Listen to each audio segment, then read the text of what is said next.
let's talk about Albert Wesker. The only thing that can defeat power is more power. That is the one constant in this universe. However, there is no point in power if it consumes itself.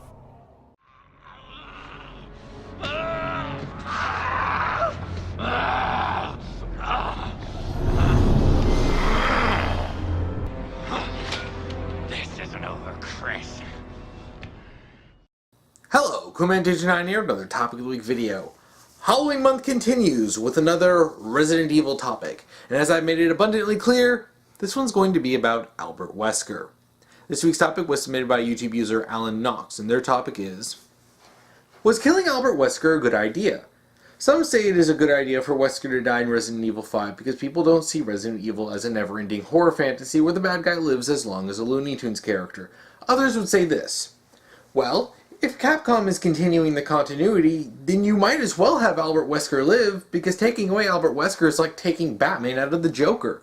For me, Resident Evil 6 should have placed the end of it all for the original continuity, with RE7 being a reboot. Now, alright, before I actually delve into the major stuff, we'll comment on the last part about Resident Evil 6 being the end.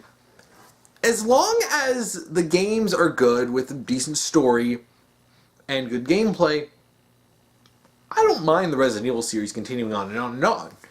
They can make Resident Evil 8, 9, 10, 10-2, and it wouldn't bother me as long as the games were good. Now, of course, we know that's not really the case, and RE5 was bad, but not the worst. RE6 was pretty terrible. RE7 has almost nothing to do with Resident Evil and is almost entirely separated from the entirety of the continuity outside of a few references, so what's the point? But I really don't mind. Now, if they were going to do what they did with Resident Evil 7, they should have just done an entirely separate continuity. And frankly, if you ask me, RE7 should have just been its own franchise. Calling it Resident Evil when it has next to nothing to do with the actual Resident Evil games and only a few bare concepts, yeah, you may as well just call it something else, because it's not Resident Evil. But if they were going to be doing what they did with Resident Evil 7, it should have been its own continuity. And to be perfectly honest, if they wanted to just do a new continuity, they could have done it alongside the old continuity. I mean, they already have experimented with that. There have been plenty of games that are non-canon, and Operation Raccoon City was explicitly meant to be a retelling of events in Raccoon City that diverge from the actual canon. Now, getting back on topic, if they were going to kill Wesker in Resident Evil 5 or Resident Evil 6, or at whatever point they were going to end the Resident Evil series, I would be fine with that, as long as Wesker's death was handled correctly. Wesker is a major villain in the series, going back all the way to the original game, and then him being retconned as having survived, and then making him this grand chess master who's playing all these pieces, and it was actually awesome. Wesker is a major villain in the Resident Evil series, so him being killed off is a big deal. Now, the way it was done in Resident Evil 5 was just insulting, and I'll go into more detail with that as the video goes on. But it wasn't the end of Resident Evil, because they obviously continued games past it, and you can tell that they wish they didn't kill Wesker off. More on that in a bit. Killing off Wesker is something that I generally think shouldn't be done. Not because I don't think he should never die, but Wesker is a significant part of the Resident Evil franchise. He's a huge part of the story. Even in stories that he's actually not even in, he's still relevant to. Despite Resident Evil 4 being mostly self-contained, a lot of the events in it are influenced by Wesker. Ada and Krauser are both working for Wesker, and he's giving orders to do stuff that's going on.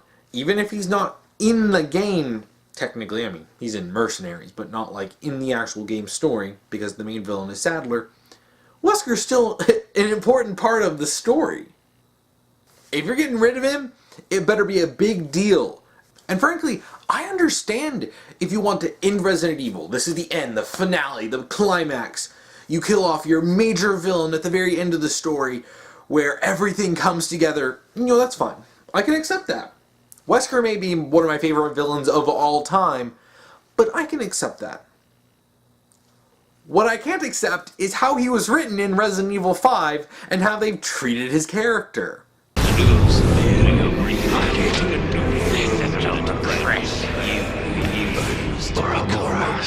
Will be released into the atmosphere, ensuring complete global saturation.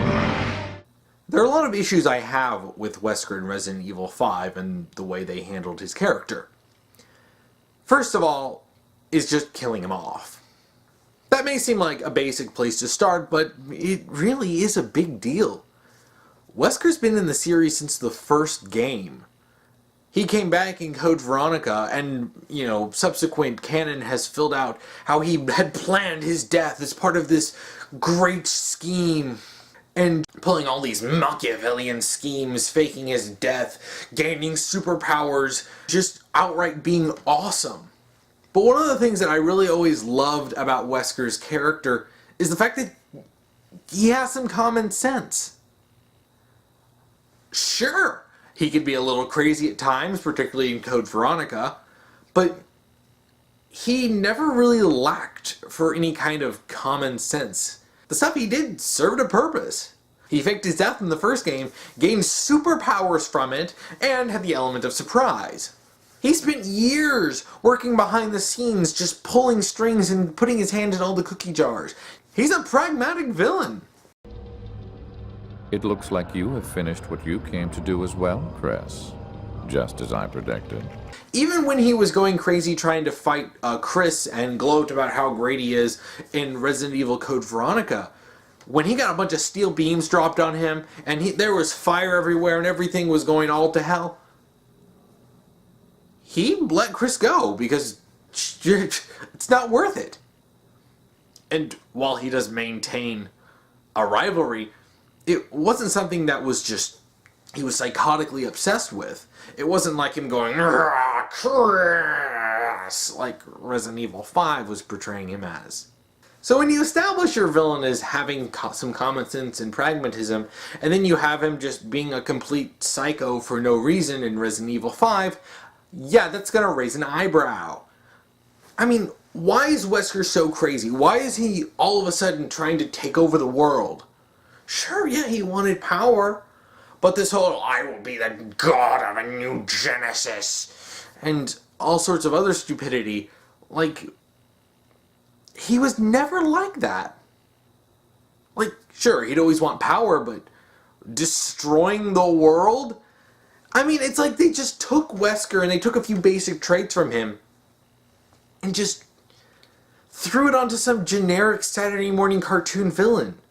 Sounds bad. Yes, I like the way Wesker fights, but that doesn't really mean much when his entire character is screwed over.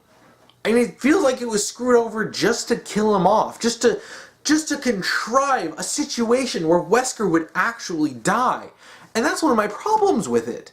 If you're going to kill him off, don't make it feel like it's forced. Don't make him act like an idiot. Don't have him inject himself with one of the new virus of the day. Don't have him go out of his way to fight in a volcano and then end up standing in the middle of a volcano where he goes as rocket launchers shoot him in the face. Give him a dignified death if you're going to kill him off. And that's one of the problems. Wesker would just not put himself in those situations. When things were really going bad, he'd bail. Now, I've always loved villains that can pull off Xanatos gambits, and Wesker stood out to me because with the way Resident Evil is, it's kind of the story where you have a villain and then they die in that story. But Wesker subverted that. He's basically the only significant villain in the entire series that manages to survive over multiple games. Well, technically he did die in Resident Evil 1, but it was all part of the plan.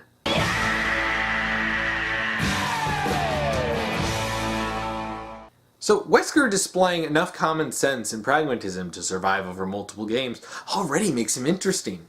The fact that he spent years scheming to get where he is and manages to come out on top when the chips are down, that's cool. And another thing is that he's basically an element that ties a lot of these games together. Outside of the opening of Resident Evil 4 talking about Raccoon City and the fall of Umbrella, Leon and Ada being in the game are basically the only things that really tie it to the overall series, except for Wesker and his involvement. Ada. So it is true. True? About what? You, working with Wesker. Wesker's kind of an important character to tie these games together. And considering all of the games after the destruction of Raccoon City have all taken place in radically different places with a bunch of different characters in totally separate locations, outside of having a main character we've seen before, you're going to need to have some kind of unifying factor. And to be honest, Wesker was that unifying factor. And with Wesker gone, you can feel it. You can also feel the fact that Capcom desperately wishes they didn't kill him off, but for some reason refuses to retcon it to bring him back. They'll come up with all sorts of other wacky retcons, but for some reason, just saying, oh, that Wesker was a clone like I said, just isn't in the cards? No, we'll replace him with a government guy who's mad he got friend-zoned by Ada, some wacky hillbillies, and a psychic girl? A mediocre gender-bent knockoff of Wesker? I mean, come on. Do you really expect any of them to really hold a candle to Albert Wesker? Alex Wesker really pisses me off because it's like, hey, remember that really stupid retcon from Resident Evil 5 where they were like, oh, you were created, Wesker. You are one of the Wesker children, and you were the only one that survived. And they're like, let's retcon that again. There was another Wesker child that survived. Her name is Alex, and she really doesn't mean anything. And she just copies his motivations from Resident Evil 5. And those weren't even good motivations. Okay. I think I need to go into a little bit more detail about why I hate the Wesker children reveal in Resident Evil 5 so much. Like I said before, one of Albert Wesker's defining traits is that he's a schemer. He's constantly coming up with Xanatos gambits and pulling strings and manipulating things in his favor in order to get the best outcome for himself while him being able to get out, mostly, without a scratch. Then Resident Evil 5 comes in and says, yeah, all of the stuff that Wesker did, he didn't really do that on his own, it was all planned out. When I said that this plot twist devalued Wesker as a character and as a villain, this is what I meant. This single reveal, that single line of a flashback in Resident Evil 5, basically says, all the stuff that Wesker did, all of his years of scheming, all of his time of working with Birkin, him faking his death, gaining superpowers, all of the actions he's taken, all the times he was sticking his hands in the cookie jars, all the time he was manipulating people, that wasn't really him. He was designed to do that. He was a test tube baby who was made to be what he is. You just invalidated Wesker's entire character. Now, if this was a new character who came in and was thinking, oh, well, I'm super smart, and they'd be like, no, we created you to do this, and he'd be like, no, that wouldn't be as big of a deal. It really wouldn't. In fact, there's a lot you can actually do with a character like that. You know, the whole cloning blues thing, the whole, my whole life has been pointless, and I was literally created with a specific purpose, nothing that I do on my own. You can do a lot with that with a new character. But when you have an established character like Albert Wesker, not just a significant character, a significant villain, and then you have this old fart come out of nowhere and be like, by the way, I'm basically behind everything, even though you barely have seen me at all. I've only really been mentioned. Like, the idea of bringing in Oswald Lee Spencer and having him play some role is great. We've seen other characters that were like part of the old era of Umbrella, but we never really saw or or even heard much of Oswald E. Spencer. Even though Spencer is an important character in the mythos, we never actually saw him. So seeing him doing something, I was like, oh, cool. But then he's just here to deliver some stupid retcon and then die. Like, okay, I can see Wesker killing Spencer. I can see Wesker meeting with Spencer in person and then killing him when his usefulness is up. But they didn't really use Spencer for anything important. He's just there for like one flashback cutscene. Sounds bad. It doesn't really give any closure to anything. If anything, it just raises more questions. You know, I think that maybe what they were trying to do was to give Spencer some sort of important role and stuff without actually having him do anything. If he was like also working behind the scenes and trying to do stuff, whatever, trying to become a god, fine, whatever. Like, if he was trying to do stuff, that's fine. If Spencer was actually a main villain and then Wesker kills him, that would be cool. But Spencer doesn't even do enough. He doesn't do enough in Resident Evil 5 to warrant even being brought in. You may as well have just had Wesker be there at the Spencer, like, estate, castle, whatever, and then just had him fight Chris and Jill. You didn't even need to include Spencer in that whole scenario. Because if all you were going to be doing was using it to try to prop him up as the guy who's truly behind Wesker, yeah, I'm just going to say, that's a bad idea from the concept. Sounds bad. And considering the fact that Resident Evil 5 is the first time in a long time that Wesker actually took up the role as the main villain, having him already be devalued in that game to try to prop up another character who's around for maybe 5 minutes before he gets a fist through the chest, not a good idea. Sounds bad. I mean, to be perfectly honest, with the way that Wesker was written, him dying at the hands of Chris just doesn't really feel satisfying. I mean, also the fact that it was Chris and Sheva, not Chris and Jill, which it really should have been. And like I said, Barry should have been there too, because Barry's got beef to pick with Wesker as well. But it's like, nah, it's really mainly just Wesker and Chris. Yeah. I mean, that works for an individual fight, like in Code Veronica. But if you're going to actually kill Wesker, then why not have the characters that actually have a beef with him be there? I mean, I didn't even really mention this before. Not only do Chris, Jill, and Barry have a beef with him, Claire does too, with her run-in with him in Code Veronica. Where is Claire? It's like they wanted to end the whole thing with Wesker, but they did it in the most unsatisfactory way possible. Sounds bad. They didn't know what they were doing, and then they made all of the worst decisions in it. I mean, all aside from the fact that Resident Evil 5 doesn't have a great story, this is the main part of the story that pisses me off. Like, there's stupidity in the story, yes. But the stuff that actually has long-reaching consequences that couldn't just be ignored in another game are all to do with Wesker and how he was written. I think we can chalk that one up to, again, they had no idea what they were doing. Your role in the Resident Evil plot is over. I am the plot. And something else that I think Capcom just didn't realize is that Wesker's a really versatile villain.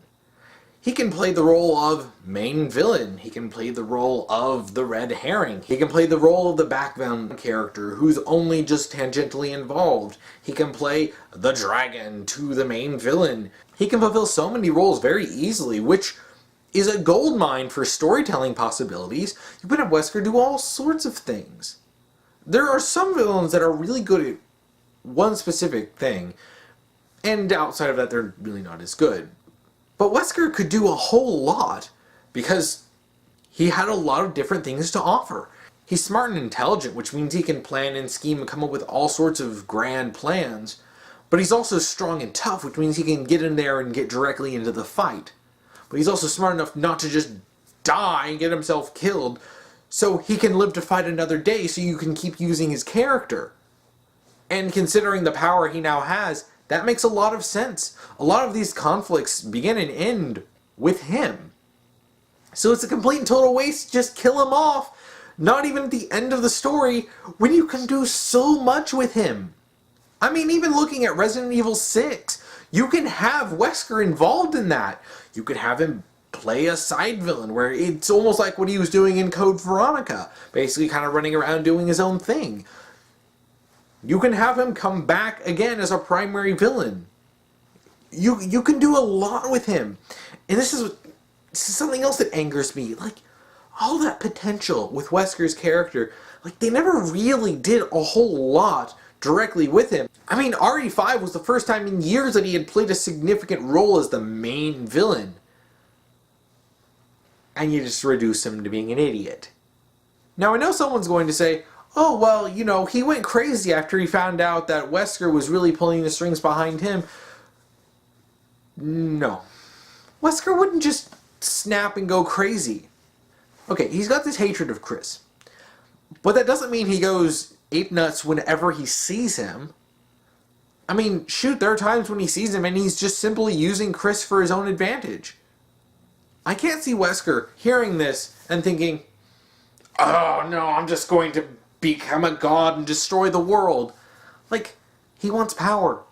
What power will he have if he just destroys the world? Like, really, honestly. He'd want stuff there to control. He'll want people that he can use. Just destroying the world just doesn't make any sense. Not for Wesker, at least. Sure, some villains might want to do that, but not Wesker. But Wesker is not stupid, and he's not going to just fly off the handle and go completely insane because of stuff like that. Especially when you look at the scene where he finds out. Because he's basically just, interesting. Well, I'm going to kill you, Spencer, and become a god myself. It's not like he was, like, angry and like, no, everything I've worked for was not my own doing. It's like, that's not even what the games show us. It's honestly just bad writing. Sounds bad.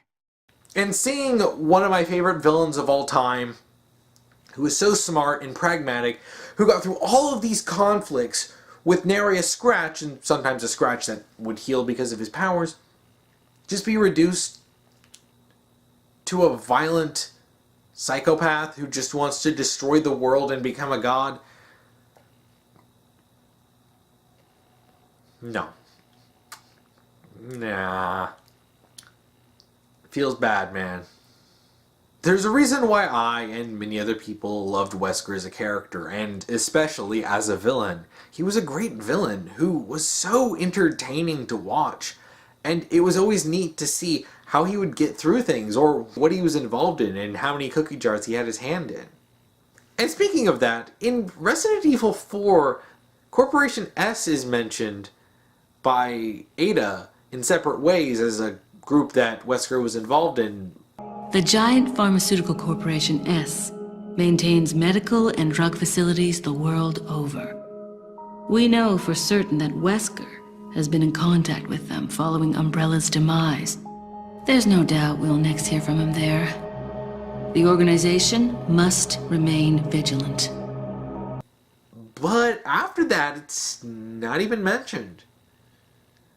And I'm pretty darn sure they don't say, oh, well, that was Tricell. It's just not mentioned. Or, shoot, what about Ada taking the Plagas Master sample from Wesker and sending him a fake? But I've sent Wesker a different present, just as the organization ordered. Why wasn't Ada in Resident Evil 5? Or at the very least, some sort of explanation about what happened with her and Wesker. I mean, did Wesker find out about her betrayal? She said she was going to be playing the cat and mouse game a little bit more, but we never get any answers on this. Ah, gosh, it's like the more I think about Resident Evil 5, the worse it gets. Sounds bad. I mean, yeah, Resident Evil 6 is bad, but Resident Evil 5 is also bad. Just because it's not as bad as Resident Evil 6 doesn't mean it's not bad. And frankly, a lot of these problems in 6 really started in 5. And I'm not just talking about action, I'm just talking about the story and all the crappy stuff that went on with that. Man, it's disappointing. There are great games in the Resident Evil series, but just went downhill. Especially just getting rid of Wesker, it's just disappointing. Sounds bad. Well, I think that about wraps this topic up. I could rant for a long time about Wesker, but I'll cut it off here. If you want to submit a topic to me, you can comment below if you're on YouTube, or if you're on Tumblr, send me an ask and put topic, and then whatever topic you want me to talk about. Just make sure to follow the rules I'll be posting down below. If you want to watch last week's topic video, you can check that out here. If you want to watch next week's topic video, you can check that out here when I get that done. So do you have any thoughts about Wesker, especially how he was treated in Resident Evil 5? Please comment below. And thank you for watching.